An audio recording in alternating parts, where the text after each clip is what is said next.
우리 하나님 말씀 같이 보도록 하죠. 마태복음 5장 1절부터 3절이고요. 우리 같이 한번 한 목소리로 오늘 봉독하도록 하겠습니다.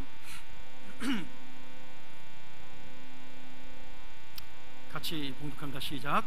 예수께서 무리를 보시고 산에 올라가 앉으시니 제자들이 나아온지라 입을 열어 가르쳐 가라사대 때 심령이 가난한 자는 복이 있나니 천국이 저희 것이며. 아멘. 제가 지난번에 다른 교회가 설교하느라고 한 주 건너뛰었는데 오늘 심령이 가난한 자 두 번째 시간으로 오늘 말씀을 좀 나누도록 하겠습니다. 제가 좋아하는 성경학자 중에 제레마이어라고 불리는 학자가 있습니다. 영어로는 요아킴 제레미야스라고 부르는 유명한 신약학자인데요. 이제 그분이 이 팔복에 대한 설명을 하면서 이런 산상수훈에 대한 이야기를 했습니다.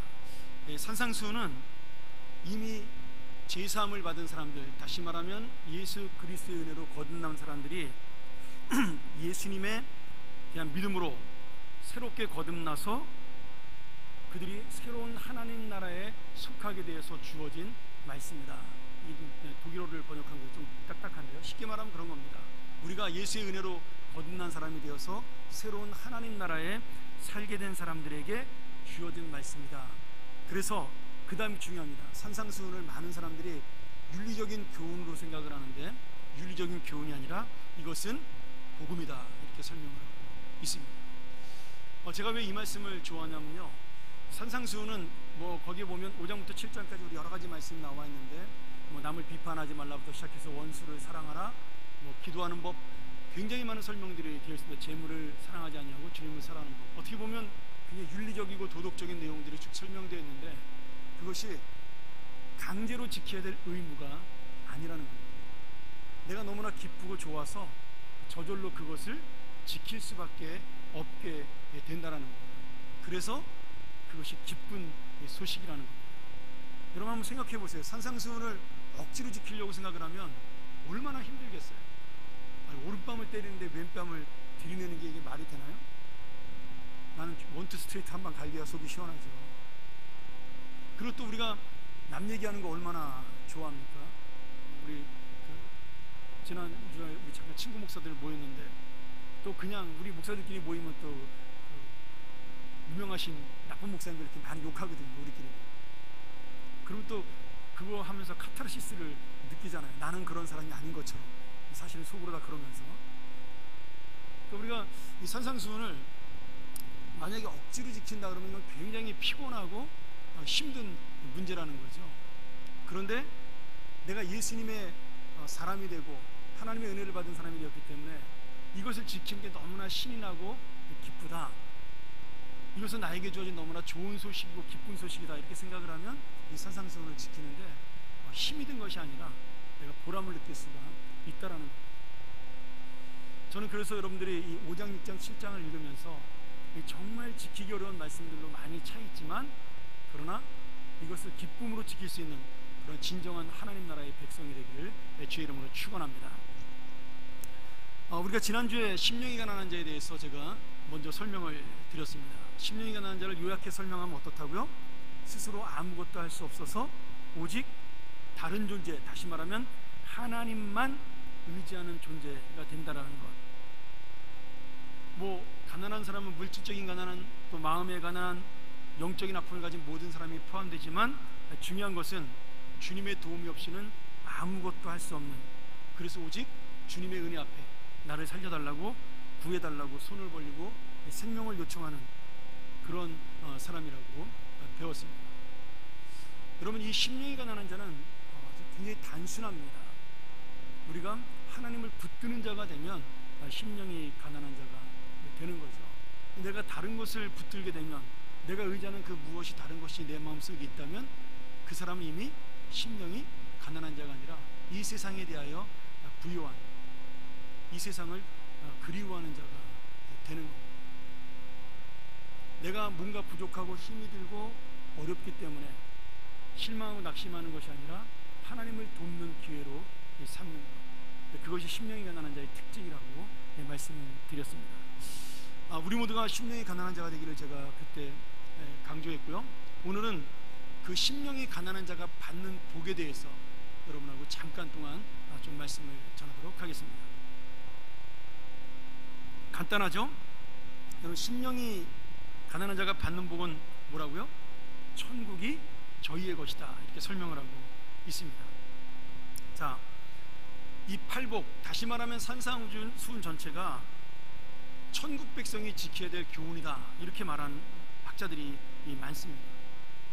그 팔복은 그 중에서도 산상수훈, 다시 말하면 예수님이 가르치신 이 귀한 교훈 중에 중심이다, 이렇게 이야기를 하는 거거든요. 그러니까 지금 이 말씀은 우리가 이 땅에서만 지키는 것이 아니라 죽어서도 하나님 앞에 갖고 가야 될 우리의 마음이라는 거예요. 우리의 태도라는 겁니다. 그래서 지금 내가 지키는 이 산상수훈은 결국은 하나님 나라를 얻은 사람만이 지킬 수 있다라는 거죠. 그럼 천국은 어떤 곳이길래 우리가 그것을 지켜야 되나? 그리고 왜 천국 가서 지켜야 될 그 교훈을, 그 복음을 오늘 이 땅에서 우리가 지켜야 되나요? 그것이 바로 천국이 너희 것이라는 복에 대한 이유가 되는 겁니다. 자, 우리가 천국이라고 마태복음에 번역이 되어 있는데, 사실은 우리나라 사람이 이해하기 쉽도록 우리가 알고 있는 단어를 쓴 겁니다. 천국이라는 단어를. 근데 정확하게 원문으로 말하면 이게 이렇게 되어 있어요. 바실레이아 톤 우라논, 아마 그렇게 되어 있는 것 같습니다, 제 기억으로. 근데 그게 뭐냐면 바실레이아가 왕국이라는 뜻이 됩니다. 그다음에 톤은 그 명사니까, 그 다음에 우라논이라는 말이 우라노스에서 나오는 말인데 하늘이라는 뜻이거든요. 그러니까 하늘의 그 왕국, 이렇게 정관사를 붙였으니까 하나밖에 없는 하늘의 그 왕국을 가리킬 때 이 천국이라는 단어로 번역을 한 거죠. 근데 이게 약간은 우리가 오해할 수가 있는 겁니다. 왜냐하면 우리가 생각하는 천국은요, 성경에서 나온 천국하고 조금 다릅니다. 우리나라 사람들은 그 불교를 오랫동안 믿었잖아요. 조선에서 불교를 없애려고 엄청나게 노력을 했지만 결국 불교가 유교를 이겨버리는 그런 상황이 나중엔 되죠. 그러니까 거의 1000년 가까이를, 1500년 가까이를 불교를 믿어왔기 때문에 우리의 마음속에는 이 불교에 대한 의식이 굉장히 많습니다.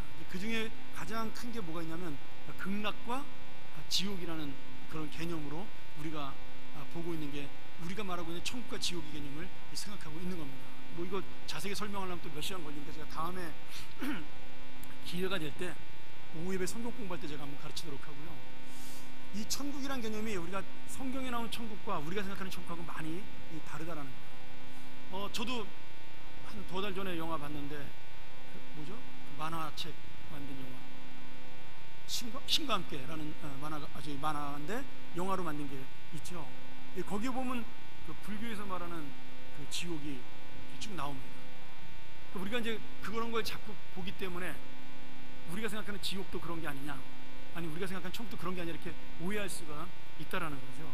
근데 지금 이 천국이라고 번역된 단어는 사실 올바른 단어는 아닙니다. 정확하게 말한다면 하늘의 왕국이라고 번역을 해야 되는 거죠.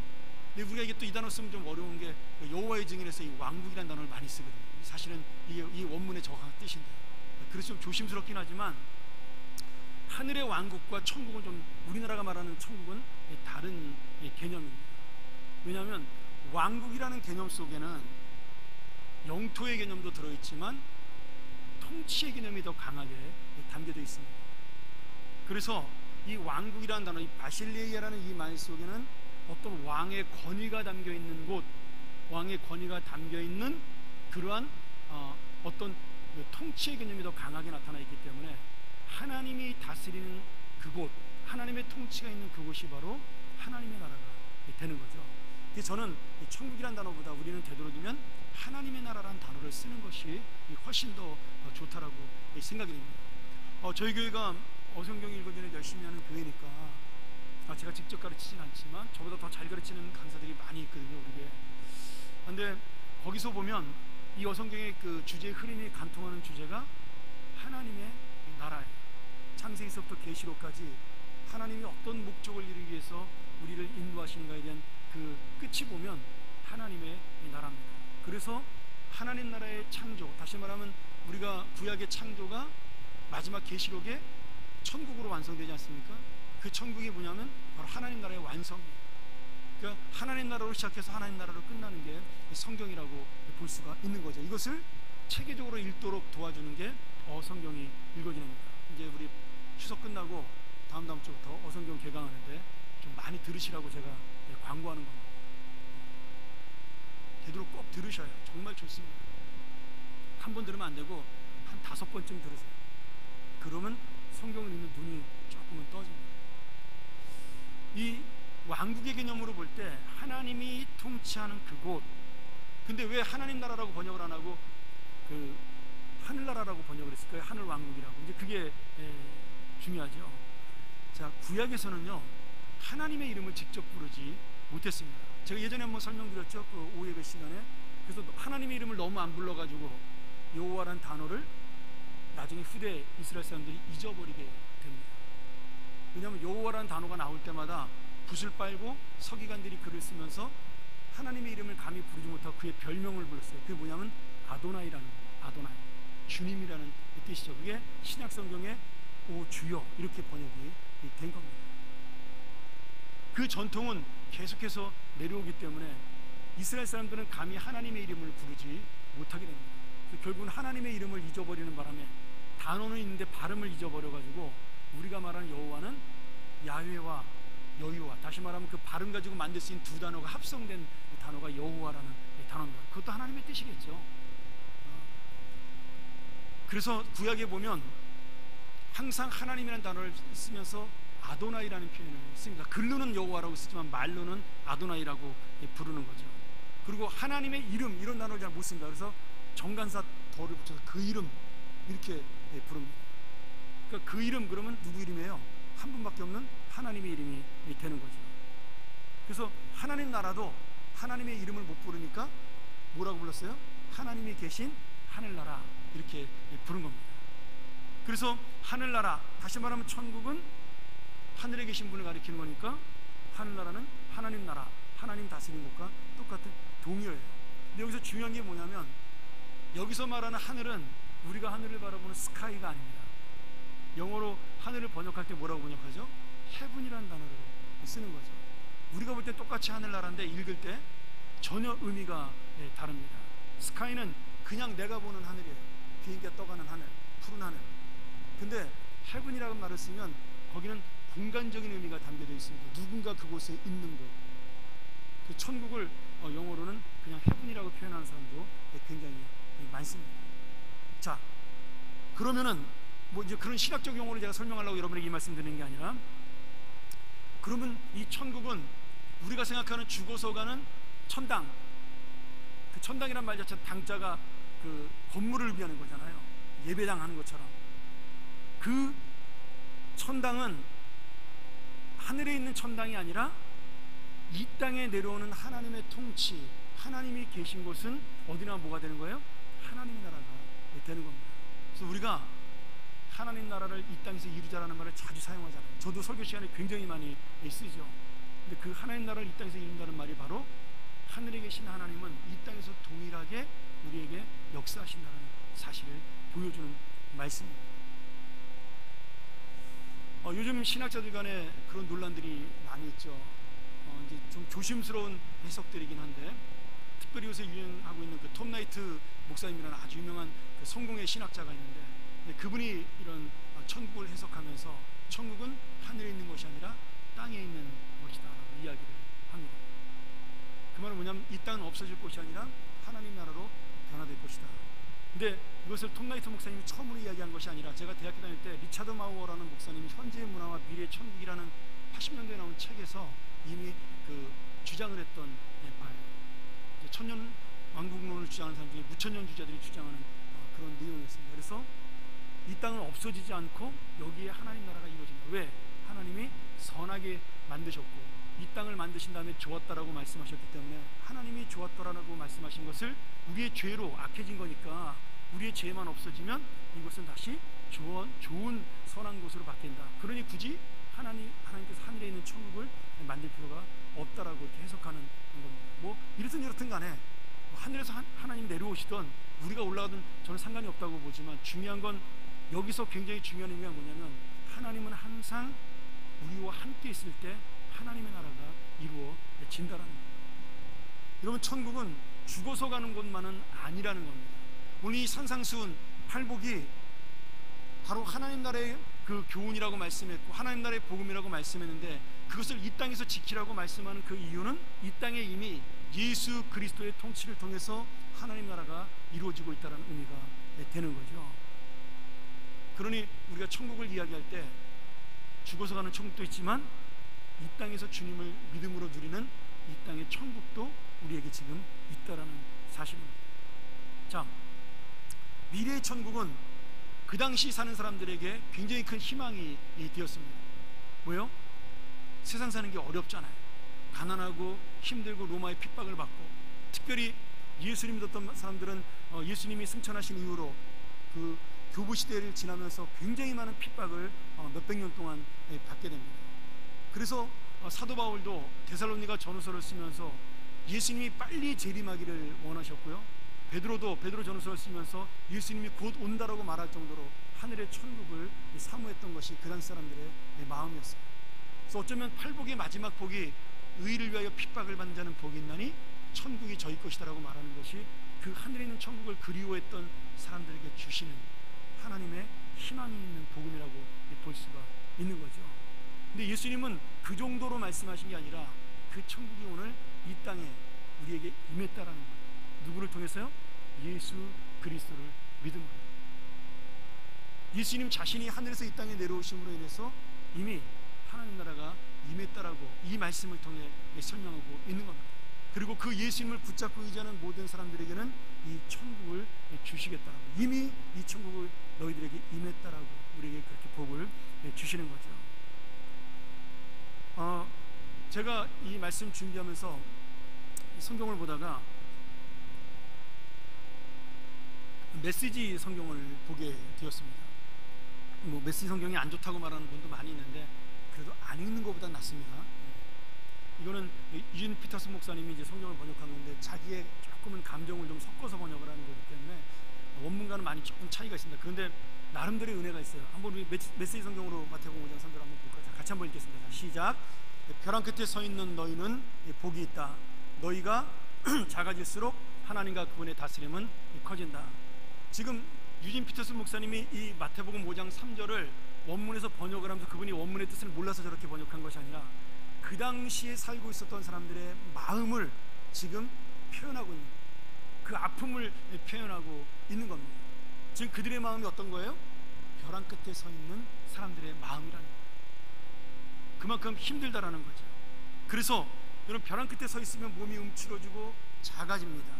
근데 내가 그 벼랑 끝에서 아무것도 할 수 없을 때, 그래서 작아질 때, 무능력해질 때, 하나님과 그 하나님의 우리를 향한 내 인생에 대한 다스림은 훨씬 더 능력이 크게 나타난다는 뜻으로, 그래서 성경을 해석해서 번역을 하신 거죠.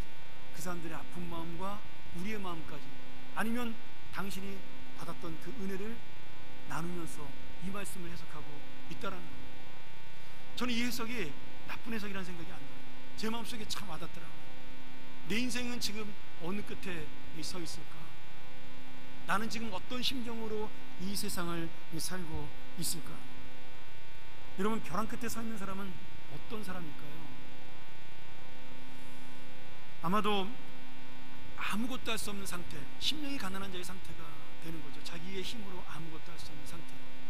그래서 이제 밀리면 떨어질 수밖에 없는 그런 이 상태가 되는 거죠. 아마도 이스라엘 백성이 홍해 앞에 섰을 때 그런 상태가 아닐까 생각을 합니다. 앞에는 바다가 있고 뒤에는 애굽의 군대가 쫓아옵니다. 그것이야말로 아우성칠 수밖에 없는 벼랑 끝에 있는 상태인 거죠. 우리는 너무나 작아지고 우리는 너무나 연약해져서 정말 아무것도 할 수 없고 오직 주님의 은혜만 구할 수밖에 없는 그런 상태. 근데 그때 하나님이 그들에게 임하신다는 거예요. 천국이 저희 것임이라는 복은 설명하지 않아요. 근데 뭐라고 설명하고 있어요? 하나님과 그분의 다스림, 하나님이 그때 우리의 인생을 직접 다스리신다는 말, 우리에게 진정한 하나님의 나라가 천국이 임했다라는 것을 말씀하고 있는 겁니다. 여러분, 천국은, 진짜 천국은 어떤 곳이에요? 하늘에 뭐 금은 보화가 있고 땅에는 요한계시록에 그렇게 설명되어 있잖아요. 금 길이 깔려져 있고 수정같이 맑은 강이 흐르고. 그걸 우리들이 볼 때 가장 좋은 상태의 어떤 그런 낙원과 같은 상태를 표현하게 쓰신 것이지, 천국이 진짜 그런 곳은 아닙니다. 그게 중요한 게 아니라 그 천국이 누구의 것이냐라는 거죠. 그리고 그 천국에서 누가 나와 함께 있느냐라는 거죠. 여러분, 그런 말 들어보셨어요? 영국 속담인데, 가장 재밌는 여행은 어딜 가는 거예요? 가장 재밌는 여행, 가장 즐거운 여행은, 여러분, 장소가 중요한 게 아니고 누구랑 가느냐가 중요한 거예요. 마음에 맞는 친구랑 갈 때 그 여행은 가장 좋은 곳에 가는 여행이라고, 그런 영국의 속담이 있습니다. 여러분, 우리가 어디 있든지 간에 그 천국에 금이 잔뜩 깔려 있는 곳이기 때문에 행복한 것이 아니라, 수정같이 맑은 강이 흐르기 때문에 중요한 것이 아니라, 그곳에서 하나님이 우리를 기다리고 있기 때문에 중요한 거예요. 근데 오늘 예수님께서는 이 말씀을 통해 우리에게 뭘 주시는 거예요? 그 하나님께서 오늘 우리에게 임했다는 거예요. 내가 벼랑 끝에 있는 심정으로 지금 힘들고 어려운 심정을 가지고 이 자리에 서 있을 때 하나님은 나에게 역사하셨다는 거예요. 그리고 그 역사를 통해서 우리가 지금 이 자리에 하나님의 은혜로 앉아있게 된 것입니다. 내가 한 번 그 역사가 끝나는 것이 아니라, 내가 벼랑 끝에 선 심정으로 살아가는 그때그때마다 하나님 나와 함께 계시고, 하나님 나와 동행하시고, 하나님은 나를 다스려 주시고, 그리고 내 인생을 붙잡아 주신다라는 거죠. 오늘 여러분, 구원은 나로부터가 아니라 밖으로부터, 다시 말하면 하나님의 은혜로부터 와야지 그것이 진짜 구원입니다. 그래서 불교에서 말하는 극락과 우리는 하늘과 땅 차이에 그 큰 차이가 있는 거예요. 이 세상이 말하는 천국은요, 내 힘으로 얻는, 내 노력과 내 경험과 내 능력으로, 나의 착함으로, 선함으로, 의로움으로 얻는 겁니다. 착각이죠. 우리가 얻을 수 없음에도 불구하고 얻을 수 있다라고 우리를 혼동시키는 겁니다. 근데 오늘 주님 뭐라고 말씀하셔요? 너희가 심령이 가난해져서 나를 붙들면 그때 너희에게 진정한 천국이 임할 것이라고, 그렇게 약속을 하고 있는 겁니다. 저는 이 말씀이 참 내 마음에 와닿습니다. 내가 벼랑 끝에 서 있는 심정으로 서 있을 때 주님이 함께 하시고, 주님이 그 상황 속에 함께 계시면 그곳에 하나님의 나라가 일어난다는 겁니다. 우리가 작아져서 눈에 보이지 않을 만큼 무시당하는 존재가 될 때 그곳에 하나님의 커다란 다스림이 일어난다는 겁니다. 여러분, 예수 그리스도를 믿고 난 다음에 겉으로 달라진 것이 별로 없습니다. 내 상황과 형편도 그대로 있고 세상의 모습도 그대로였습니다. 제가 지금 가만히 생각을 해보니까, 제 어린 시절에 제가 이제 예수님을 처음 구주로 영접한 게 15살 때인데, 제가 예수를 믿고 그때 그 정말 천국 같은 기쁨을 가지고 기도원에서 이렇게 내려오는데요, 제가 지금도 그 청평 같은 데 갔다 오다 보면 예전에 제가 다녔던 그 하늘산 기도원, 참 그 옛날에 굉장히 높아 보였는데 지금 보니까 되게 작네, 이제 그런 생각을 하면서 제가 지나갈 때가 있는데, 그 기도를 내려올 때 내 마음은 천국으로 덮고 내 마음은 너무나 기쁜데, 세상에 내려가 보니까 하나도 달라진 게 없더라고요. 우리 집은 여전히 가난하고 힘들었고요. 나는 여전히 학교 가봐야 아무도 인정해 주거나 알아주지 않는, 그냥 얼굴 까무잡잡한 삐쩍 마른 그냥 평범한 중학생에 불과했고요. 그리고 친구들은 하나도 내가 변한 것을 알지 못했습니다. 그런데 나는 달라졌거든요. 내 안에는 천국이 막 용솟음이 쳤거든요. 너무나 기쁘고 너무나 신나고 희죽희죽 웃고 다니고, 이 친구들이 지금 방학 끝나고도 얘가 좀 이상해졌어 이런 소리 할 정도로 사람이 바뀌었거든요. 말도 달라졌고 욕도 안 하고. 그러니까 여러분, 결국 이 천국이라는 건 뭐예요? 남들은 모르지만 받은 자만이 누릴 수 있는 평화라는 거죠. 받은 자만이 누릴 수 있는 기쁨이라는 것이죠. 여러분, 예수님께서 오늘 이 산에서 수도 없이 많은 사람들에게 이 천국 복음을 전하지만 실제로 이 천국의 복음을 누리고 있는 사람은 얼마나 될까요? 저는 제자들마저도 지금 이렇게 예수님의 복음을 듣고 그것을 이해하고 기쁨을 누리는 사람이 될 수 있었을까? 그 당시에 생각을 해보면 아마 쉽지 않았을 거예요. 오늘 우리가 아무리 많은 은혜를 받고 이 세상 밖으로 나가지요, 세상은 하나도 달라지지 않습니다. 여전히 세상은 나를 힘들게 하고 나는 문제가 있는 사람이고 고민이 많은 사람이고 내 육신은 여전히 약할 수 있다라고. 그런데 내 심령 속에는 천국이 일어나고 있다라는 거죠. 하나님 나라가 내 마음속에, 내 삶 속에 역사하고 용수성치고 있다라는 거예요. 참 이것을 정말 정확하게 설명해 주고 싶은데 이거 감정이고 느낌이거든요. 영적인 느낌이기 때문에 제 이 기쁨을 여러분들에게 설명할 수가 없다는 게 정말 안타깝습니다. 근데 아시는 분은 아실 거예요. 내가 예수를 믿고 났을 때 그 놀라운 은혜와 기쁨, 하나님을 내가 아버지로 모시고 예수 그리스도가 나의 구주라는 사실을 깨달았을 때 나에게 임했던 정말 그 놀라운 환희와 같은, 이 세상의 모든 것과도 바꿀 수 없을 만큼 다 모든 것이 내 것인 것만큼 좋았던 그 은혜, 그 기쁨을 아마 이해하시는 분도 계실 겁니다. 오늘 여러분, 그것이 바로 심령이 가난해서 주님을 붙든 자, 우연히 붙들었던 친구의 인도로 붙들었던, 아니면 그냥 힘이 없어 될 대로 되라고 붙들었던, 그래서 그 아무것도 할 수 없는 무능력함을 가지고 주님을 붙들었던 자의 은혜가 바로 여기에 있는 겁니다. 여러분, 혈루병 걸린 여인이 십몇 년을 고생했지만 그는 고칠 수가 없었죠. 근데 예수님의 옷가에 그 손을 대니 그 몸에 예수의 기운이 들어가 그의 병이 고쳐지고 새로운 인생을 얻게 되었습니다. 대단한 기적이죠. 예수님이 놀랄 만큼 큰 믿음이었어요. 예수님한테 고쳐달라는 말도 안 하고 예수님이 옷만 만져도 내가 나을 것이라는 어떤 마지막 희망을 가지고 만진 거죠. 그리고 그게 더 놀라운 기적일까요? 아니면 병도 안 고쳤는데 내가 예수를 믿게 된 게 더 놀라운 기적일까요?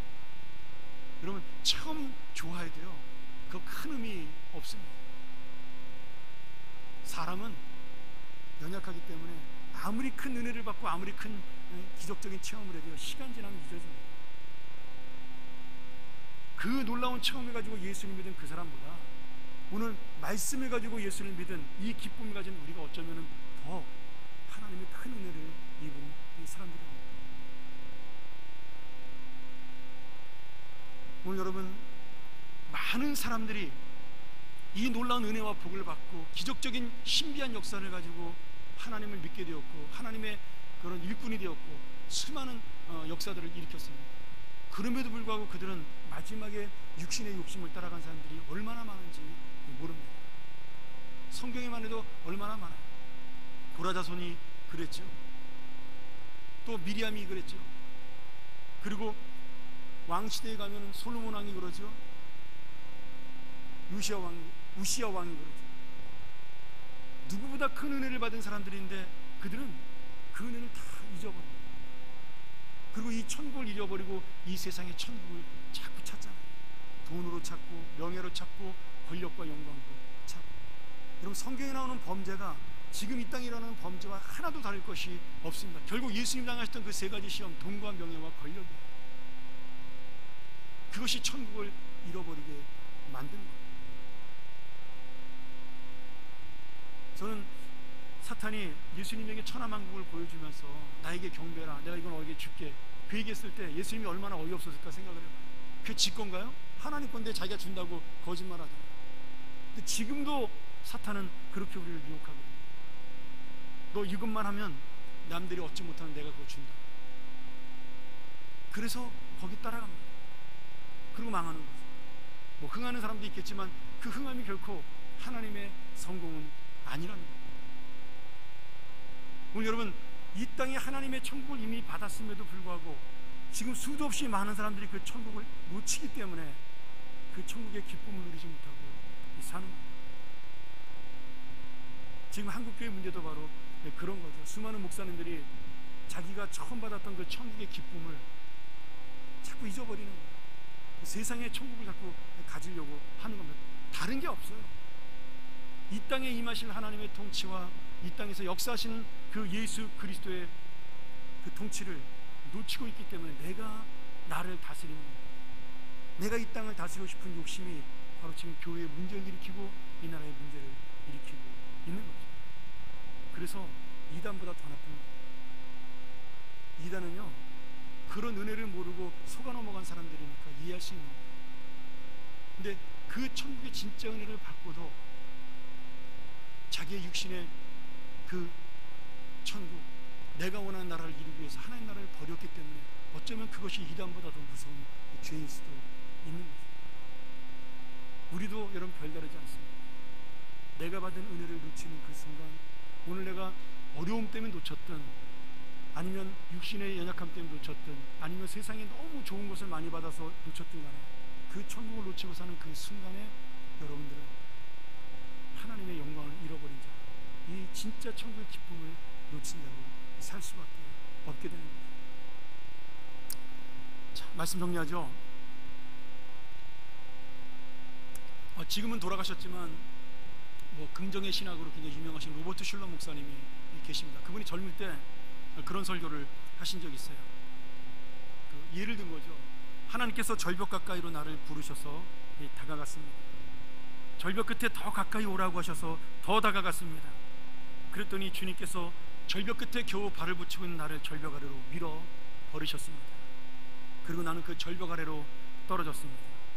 그런데 그 절벽 아래로 떨어지고 나서야 비로소 나에게 날개가 있다는 사실, 내가 날 수 있다는 사실을 깨닫게 되었습니다. 참 멋진 말씀 같아요. 제가 몇십 년 전에 읽은 말씀인데 지금도 기억하고 있는 거니까 참 좋은 말씀 아니겠어요? 여러분, 우리 안에 이미 하나님께서 천국이란 날개를 달아 주신 겁니다. 근데 모르는 거죠. 너무 힘들고 너무나 괴로운 거죠. 여러분, 이 기도의 날개, 은혜의 날개, 하나님 나보고 헐헐 날으라고 주신 이 날개를 가지고 우리가 하나님의 나라를 비행해야 되는데 우리는 내 몸이 무거워서 못 드는 거예요. 세상의 염려와 걱정과 명예와 권력과 이런 것들에 잔뜩 쌓여서 오늘 주님께서 우리에게 말씀하십니다. 내가 너에게 이미 천국을 주었노라. 네가 나를 붙드는 그 순간에 나는 너의 것이 되었노라고 말씀하십니다. 여러분, 천국을 주신 것이 아니라 하나님 자신을 우리에게 주셨습니다. 바로 하나님이 우리의 것이고 하나님이 우리의 소유가 되었습니다. 오늘 여러분, 심령이가 나는 자로 다시 한번 주님을 붙드시면서 아버지 하나님, 나는 아무것도 할 수 없사오니 오직 나의 인생의 주인 되시고 이 천국의 통치자가 되시는 하나님께서 내 안에 새로운 하나님의 나라를 세워주시옵소서. 다시 한번 이 하나님의 나라를 부흥케 하여 주시옵소서. 우리 교회가 이 기쁨을 가지고 복음을 전하는 교회가 되게 하여 주시옵소서. 내가 누리고 있는 이 놀라운 은혜와 평안을 우리 모두가 함께 누리고 이것을 모르는 자들이 정말 주 앞에 와 이 복음을 누리게 하여 주시옵소서. 우리 같이 한번 이 말씀 의지하면서 우리 통성으로 기도했으면 좋겠습니다.